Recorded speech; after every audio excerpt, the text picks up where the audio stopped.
What's up, what's up, what's up? It's your man ChazzEllis once again giving you the information that you asked me for.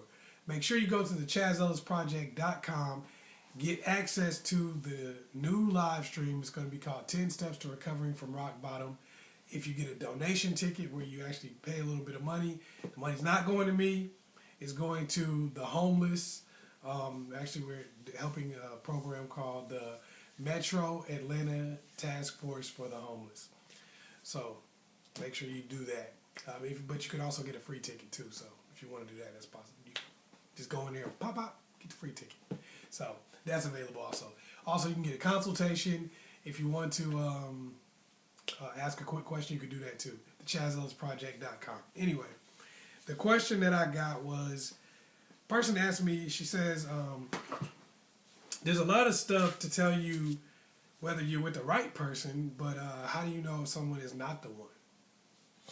That's a good question. You know, there is a lot of stuff out there telling you about, you know, if you found the right person, but, you know, you don't really always hear a lot of stuff about how to find out someone's not the one. So one of the biggest ways I say to figure out someone's not the one is, are they a necessary part of your future plans?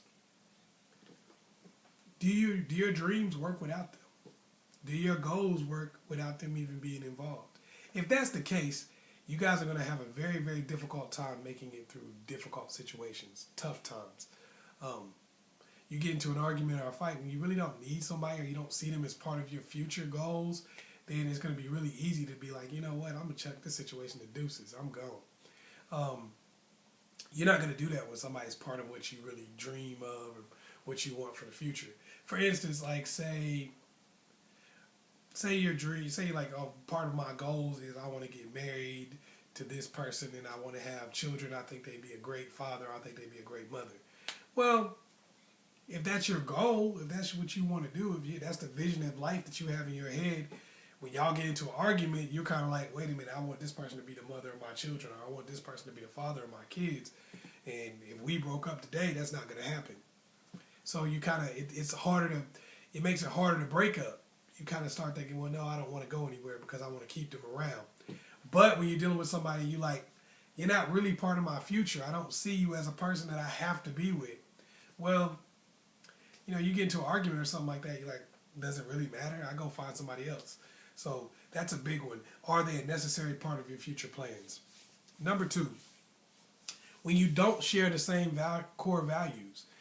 When you don't have the same core values, it's very difficult to be in a relationship with somebody.